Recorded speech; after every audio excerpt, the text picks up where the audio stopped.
இந்த சோடான்னு சொன்னாலே உங்களுக்கு எது ஞாபகத்துக்கு வரும்? ஒண்ணு குண்டு உள்ள சோடா, இல்லன்னா குண்டு இல்லாத சோடா. ஆனா இந்த 2யும் தவிர்த்து எவ்வளவோ வித்தியாசமான வெடவெடக்கிற வைக்கிற அளவுக்கு பலவிதமான சோடாக்கள் இருக்கு.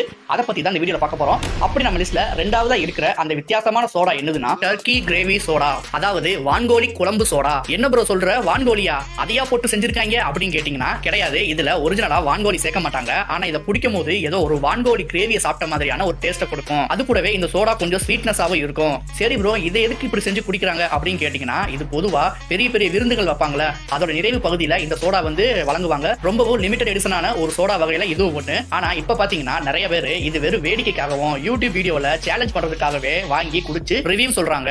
அடுத்த நம்ம லிஸ்ட்ல 1வதா இருக்கிற அந்த வித்தியாசமான சோடாவை பாக்குறதுக்கு முன்னாடி நான் ஆல்ரெடியே முன்னாடி சொன்ன மாதிரி உங்களுக்கு இந்த குண்டு இல்லாத சோடா ரொம்ப பிடிக்கும்னா கமெண்ட் செக்ஷன்ல ப்ளூ கலர் ஹார்ட்டை கமெண்ட் பண்ணுங்க.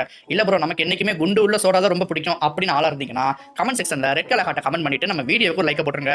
இப்போ நம்ம லிஸ்ட்ல 1வதா இருக்கிற அந்த வித்தியாசமான சோடா என்னதுன்னா white fungus and bird's nest soda. என்ன ப்ரோ, புரியுற மாதிரி கொஞ்சம் சொல்லேன் அப்படின்னு கேட்டீங்கன்னா வெள்ளை பூஞ்சையுடன் பறவை கூட்டை சேர்த்து செய்த சோடா. என்ன ப்ரோ சொல்ற, வெள்ளை பூஞ்சையா? இதெல்லாம் நம்ம சாப்பிடலாமா அப்படின்னு கேட்டீங்கன்னா கண்டிப்பா சாப்பிடலாம். வெள்ளை பூஞ்சைனா வேற ஒண்ணும் இல்ல, அடற்காடுகளில் அடியில் காணப்படும் ஒரு விதமான காளான் தான் இந்த வெள்ளை பூஞ்சை. அது கூட ஸ்விஃப்ட்லெஸ் அப்படிங்கிற ஒரு பறவையோட எச்சியிலிருந்து செய்யக்கூடிய அந்த கூடு இருக்குல்ல, அந்த கூடும் இந்த பூஞ்சையையும் சேர்த்து கலந்து செய்யக்கூடிய ஒரு விதமான பானம் தான் இந்த சோடா. ஸ்டார்டிங்ல இதை ஒரு சூப்பரா செஞ்சு குடிச்சிட்டு வந்திருக்காங்க. ஆனா இப்ப இருக்கிற அகராதி பிடிச்ச பைவலைகள் என்ன பண்ணுதுன்னா, இதை கொஞ்சம் ட்ரெண்ட் ஆக்குன்னு சொல்லி கோல்ட் ஆக்கி அது கூட கார்பனேட்டட் வாட்டர்ல ஆட் பண்ணி சோடாவா மாத்திட்டாங்க. ஆக மொத்தம் இது ஒரு மருத்துவ குறிப்புக்காக கண்டுபிடிக்கப்பட்டது. ஆனா இப்ப அது யூஸ்லெஸ் ஆயிருச்சு. சரி, உங்களுக்கு இந்த 2 சோடால உங்களுக்கு எதை கொடுத்தா குடிப்பீங்கன்னு சொல்லி கமெண்ட் செக்ஷன்ல கமெண்ட் பண்ணிட்டு நம்ம வீடியோக்கு ஒரு லைக் போட்டுட்டு அப்படி நம்ம சேனலையே சப்ஸ்கிரைப் பண்ணிடுங்க.